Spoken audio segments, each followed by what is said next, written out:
Well, kia ora koutou katoa. Welcome back to the Ministry of Health. Pleased to report again today there are no new positive cases of Covid-19 in the community, and we have 6 new positive cases in managed isolation to report. All of those were identified at day 01 testing on arrival into the country. We have got 2 people from managed isolation facilities who are currently in Auckland hospitals. The second of these is one of our new positive cases we're reporting today and was taken to hospital last night. We still don't have confirmation as to whether that's Covid-19 related or related to another condition. I'm advised all infection prevention and control IPC protocols were and are being followed, of course, and both patients are stable and hospital staff are now well used to providing care for COVID cases, and the hospital is safe for both staff, patients and anyone who needs to visit or attend outpatient appointments. On the testing front, we had another big day of testing yesterday with 14,671 tests processed, and of those 7,853 were across the Auckland region. That takes our 7-day rolling average to 9,721.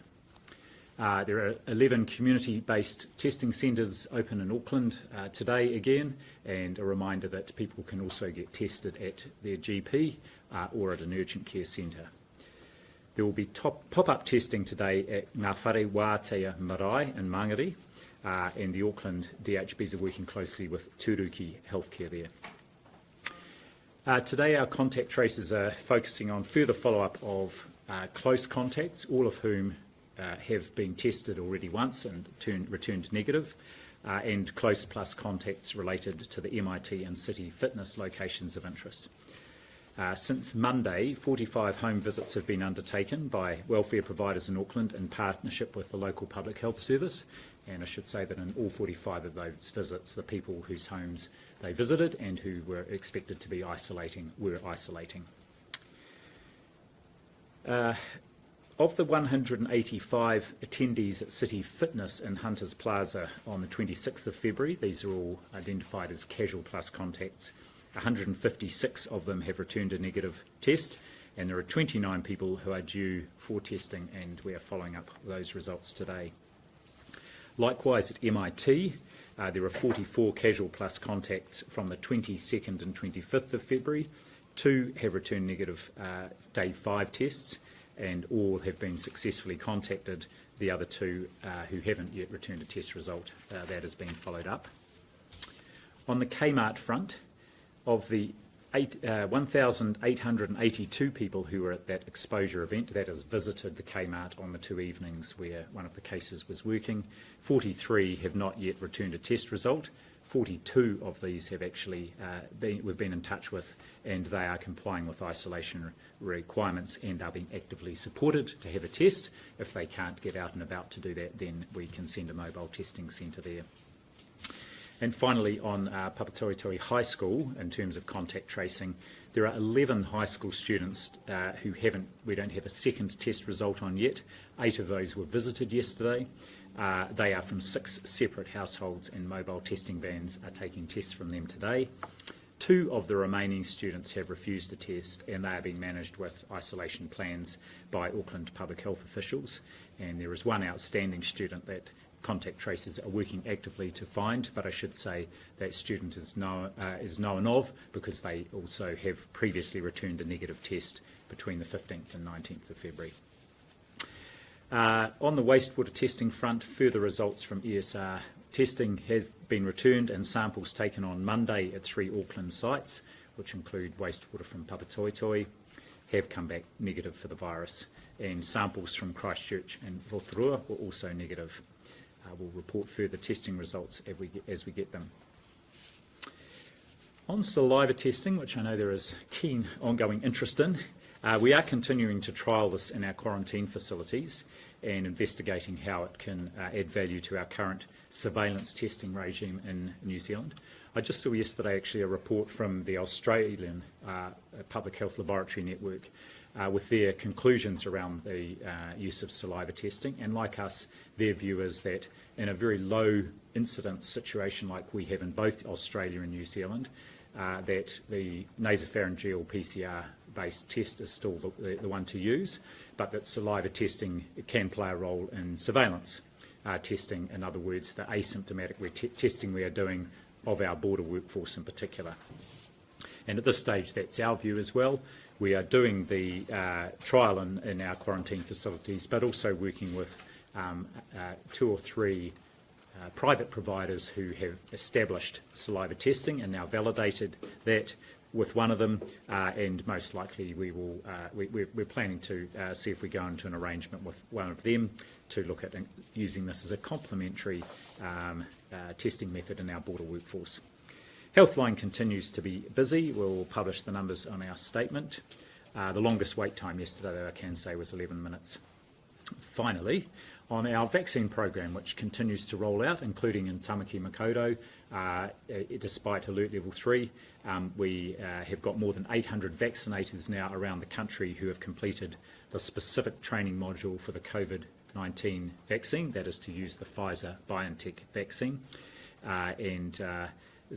So that is going well. To date, there are 13 district health boards now rolling out immunisation programs across the motu, including all that have a port or an airport, of course, to capture that border workforce. And we're making our way through the MIQ staff.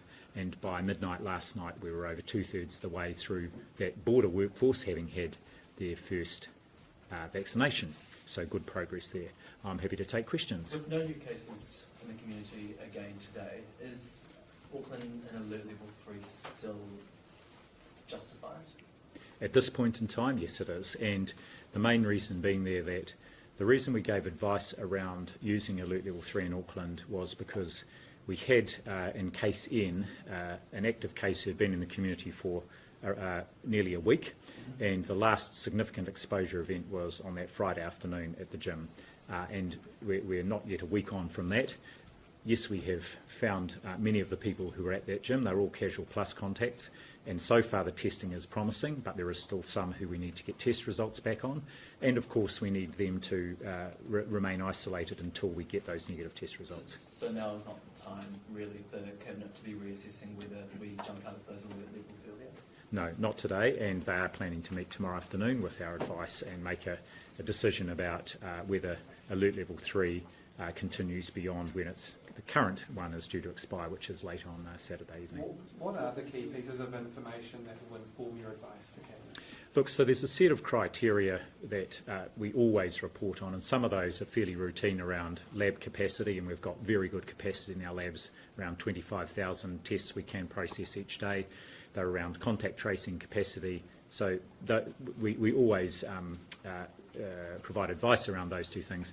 But the key things that we're looking for is, as has been noted, not just the fact that we haven't got cases from the close and casual plus contacts in these potential exposure events, but also, and this is a really important part of our advice, is the wide testing that's happening both in Auckland and outside that will increasingly provide assurance that we haven't got onward transmission into the community. So those high rates of testing over the last few days have been incredibly helpful, and we want to maintain a pretty high rate of testing over coming days too. And so is it possible that we do record new community cases tomorrow but still are ready to move alert levels?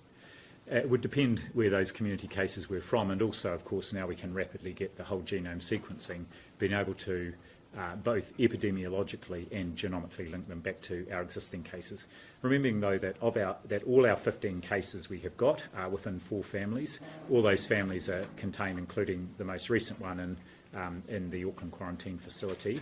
And really, we're just going back to see that before they were moved there, that just to confirm that there was no onward transmission. And so if you had those links, then potentially we could still move alert levels? Yes, it's the nature of any cases really that come up, but I think increasingly with our negative test results in Auckland and outside of Auckland, because the key reason for putting the rest of the country outside Auckland into Alert Level 2 was because there had been a lot of travel over that period of week, clearly a lot of people travelling between Auckland and the rest of the country, and we just needed to be sure that there hadn't been seeding of this outbreak outside of Auckland. Case M, who went on the walk with another case during Level 3, they were originally thought to, when they tested positive, to have only been infectious for the few days prior because they were asymptomatic when they tested positive. Have their contacts going back further now been traced because we know that they were likely the person who infected KSM, a week before we first thought they were infectious? Yes, so yes, we have gone back, or the contact tracers have gone back, and just there weren't any other exposure events for case N. The main one was in the workplace, and so all the workplace colleagues were close contacts, and they were quite quickly isolated, and they've all tested negative. Has it been confirmed that walk was where exposure happened? It fits, very much fits with the timeframes that the person who would have infected case N was infectious. And so there's, in terms of the timing, the epidemiological link and the genomic sequencing, yes, it's a... Can you talk more about the arrangement you're coming to with the saliva, company with saliva testing? Yeah. Like, what's the company, how far are you going to roll it out, what's the framework there? Yeah, so what I can tell you is we had already been looking over the last 3 weeks at there is RACO is one of the companies that we know is willing, ready and eager to go, but they're not the only one. So what we're planning here is, alongside our trial of voluntary use of this inside our quarantine facilities at the moment, is to look at, probably we will go out to the market and with a request for proposal process to see if there is a company who's prepared to provide complementary saliva testing as part of our border workforce testing. And the evidence out of Australia, or actually from the RACO test from the University of Illinois, I think it is, where they used it, is that probably twice a week it doesn't need to be daily, but probably twice a week, complementary to the ongoing weekly or fortnightly nasopharyngeal swabbing. So early days, but the next step is likely to be we would use an RFP process. Right, yeah, because the way before I thought you were in arrangement with a specific company already, or that you were looking at one company, but you're putting out the tender offer. That's right. There's one company that's been very active in promoting its product and so on, and that's but there's no, and we have been actively engaging with that company, but there's no commercial arrangement at all between us. Why move towards the private providers as well, figuring you've already been running this trial of your own test? The main reason is that actually the saliva testing still uses the PCR laboratory process, so it's still a PCR test, and so our current labs are, there's quite a lot of work that they have on with the current testing right across the country, as well as the surveillance testing. So the idea would be, if we can get to an arrangement with a private provider, remembering that a good proportion, probably 40% of our nasopharyngeal swabs have been processed right from the start through private laboratories. So we've had private laboratories as part of this right from the start.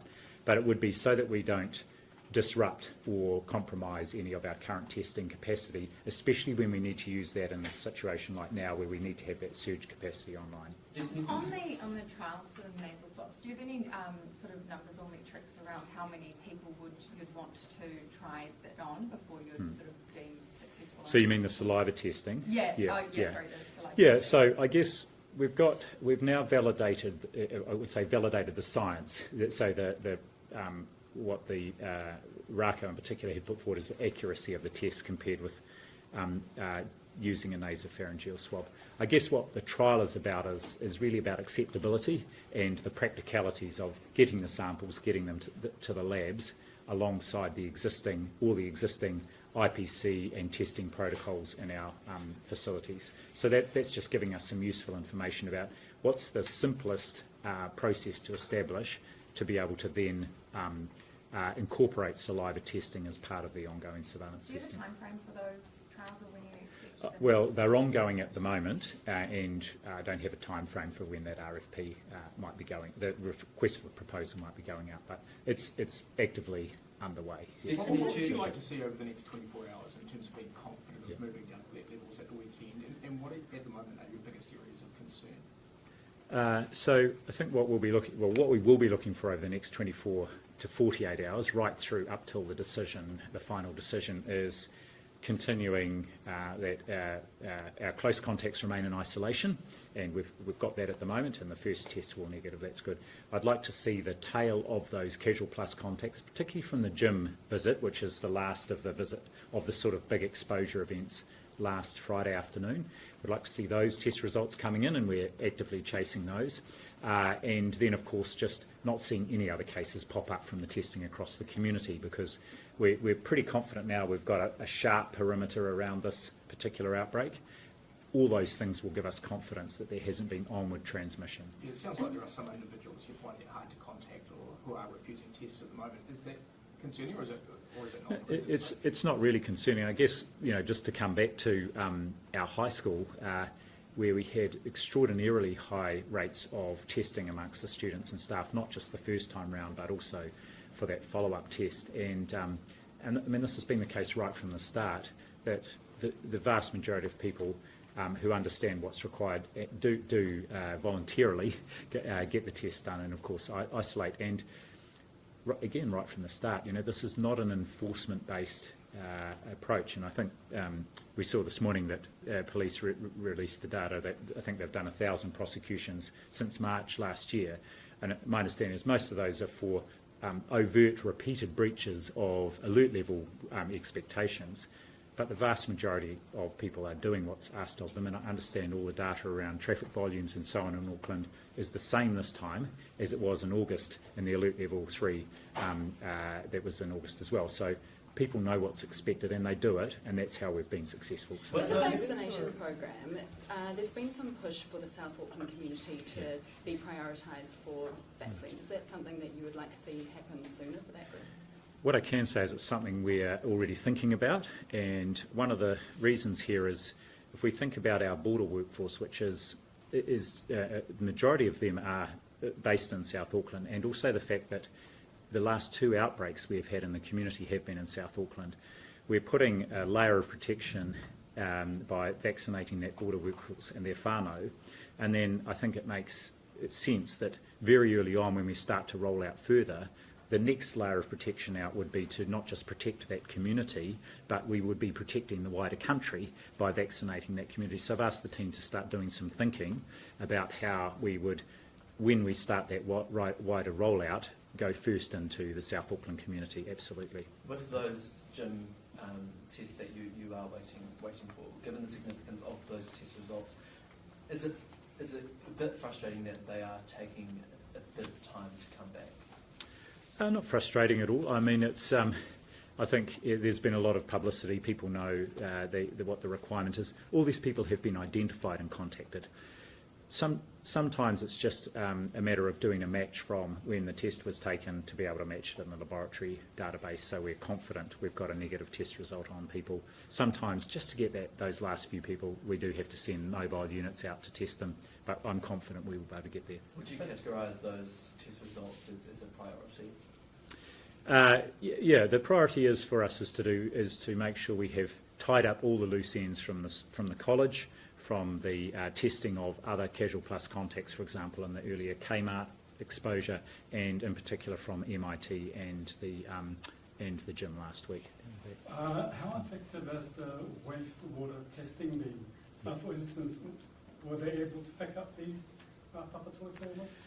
Didn't pick up these papatoetoe ones, so we had a bit of a discussion about this, and I just got an update before I came down. So generally speaking, the wastewater testing will detect about, if there's 1 case per 10,000 people, about that level. So if you think about it in South Auckland, if there's 100 cases, it'll absolutely pick it up. If it's 10, most likely, but under 10, it's less accurate, but about 1 in 10,000.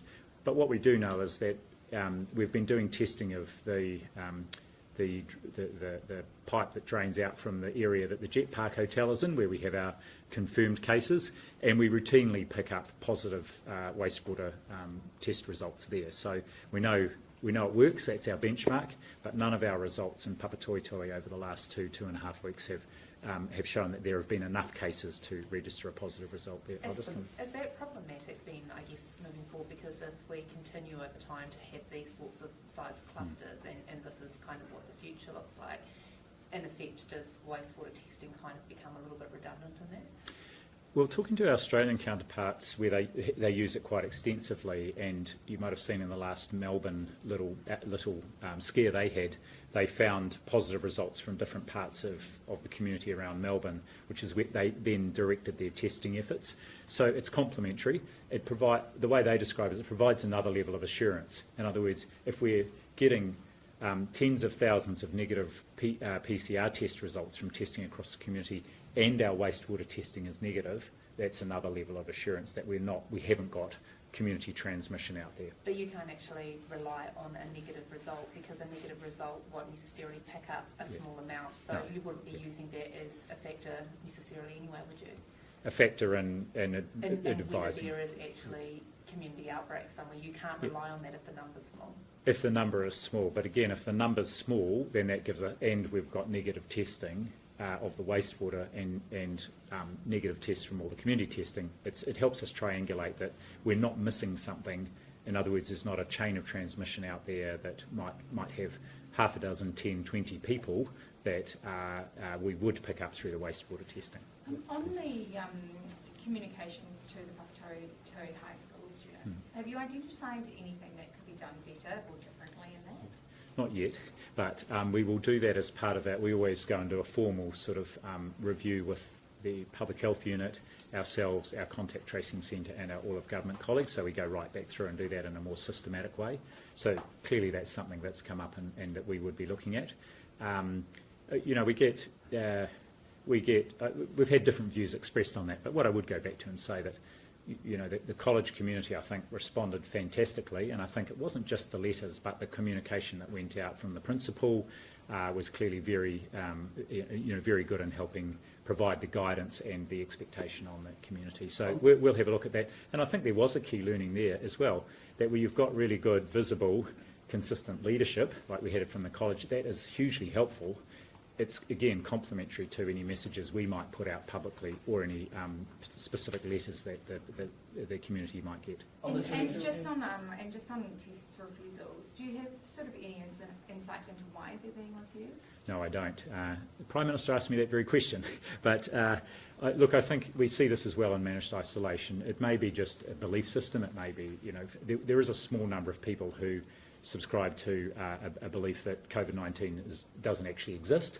I know that the vast majority of people don't subscribe to that. Or it may just be they really, really do not want to have a test. But then they are managed, and they're isolated and made sure that there's no risk if they did have COVID-19. And clearly, if they became symptomatic, then that would be a different situation. I think Mark and then... Do those students who are refusing a test, did they get a test previously during that first round after February 14th? I think the two that are outstanding have not had a test at all. Yeah, all the way through. We'll just tell a story of a Malaysian MP who was visiting New Zealand over the summer.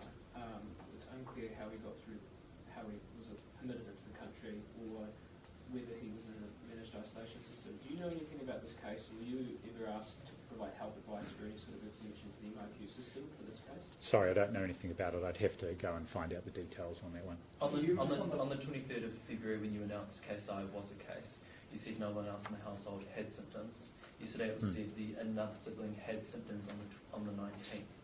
Why has that information suddenly changed?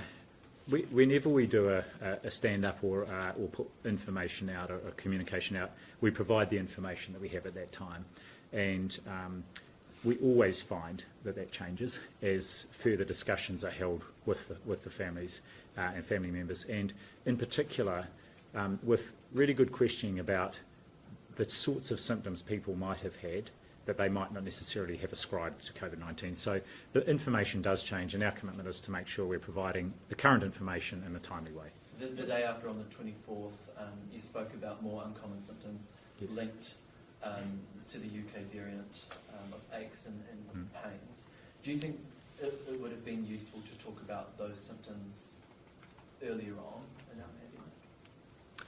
Well, I mean, this is an interesting thing. We're talking about this just this morning, where some of the things that we see here in New Zealand, you haven't seen overseas, because if you reflect, say, of where this variant was first identified in the UK, in the middle of winter, in a very heavily populated part of the United Kingdom, these things may not have been evident, but the variant just became more obvious, and so they did the work and found, look, this could be more transmissible. Now, the question of whether it's the variant that's more transmissible, how much of it was the fact that it was the middle of winter, whereas we're in a very different situation. And so what we observe is what Dr. Ian Town, my Chief Science Advisor, calls about things that are right on the periphery of the epidemic. So we might observe things that in another situation where you've got widespread infection just wouldn't rise to the top. And I think this is something about the symptom cluster here, and also because there's been younger people being affected here than we've had in the past. We may be seeing symptoms presenting that because they're healthy young people that we haven't previously seen. Are you confident that there's enough information out there to build confidence among whānau to take up the vaccine?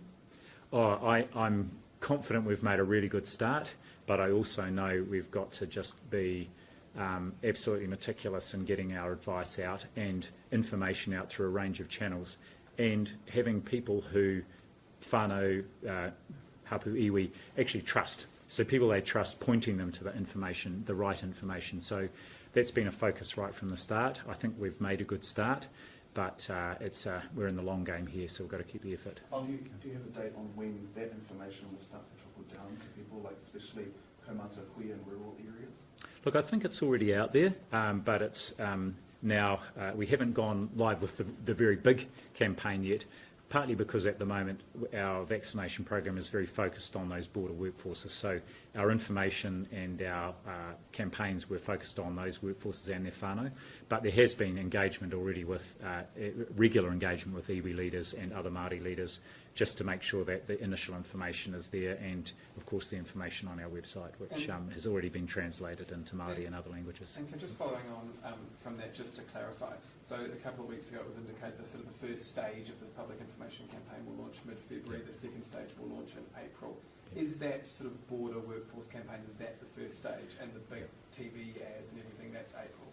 So the decision was taken because of the outbreak. I did follow this one up because of the outbreak, and also because we're not really starting we won't be starting the wider public campaign, the wider public vaccination program until the second half of the year. Was just to hold off on launching the big public campaign, but that will be at any time.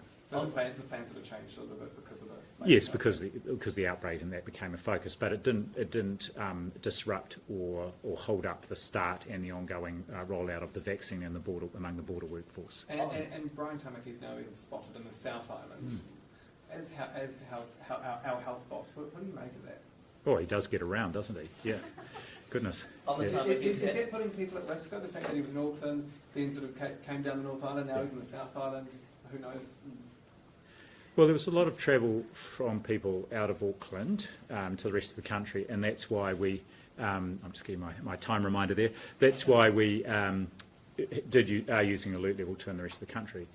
But I think, whether it's the Tamakis or anyone out of Auckland, the request of them has been clear that actually they should be minimising their interaction with large groups of people. And in fact, there should not be large gatherings anywhere in the country because we're in alert level 2 everywhere outside of Auckland. On the Final couple of questions. Hannah Tamaki has stated on social media that she will choose not to receive the COVID-19 vaccine. How damaging is this, or dangerous is this when communication and marketing is about to come out from the Ministry of Health on vaccine rollout? Look, I think there are people, and here's someone who have clearly stated their intention not to get the vaccine. They may change their mind, but there are also many, many New Zealanders, and I'm one of them, who have clearly stated their intention to get the vaccine, and we're seeing already a marvellous response from our border workforce, who are protecting not just themselves, but the rest of us. And look, I'm confident we've got a really powerful narrative here, and that New Zealanders will, as they have to date as part of our response to COVID-19, they will take up the opportunity and make the decision for themselves. And just one more, sorry. Have you established who provided the health information to the United Against COVID-19 staff members, and whether that information they sent out Was that correct? I haven't established that, and my understanding is they were responding to a Facebook post, but I don't know the detail of where they got that information from. But what I would say, again, and this goes to your earlier question, is the information does change over time, and so they may have been making a post based on the information we had at that time. Down the back. Wouldn't it make sense to start an information campaign as soon as possible? You've just said that there are people that don't actually believe COVID-19 exists, so, this is a long game, don't you need kind of all the time? It is a long game, and I would like to distinguish between this sort of very high-profile public information campaign and the work that's already started. So I've been on a Zono, a Zoom phono with over 400 Pacific community leaders, church and other leaders last week. I've done one this week with the Office of Ethnic Affairs, about 150 leaders. Tonight I'm doing a Facebook Live with Minister Henare to reach out into the Māori community. So that's just one example of a number of things that are already underway to get the information out there.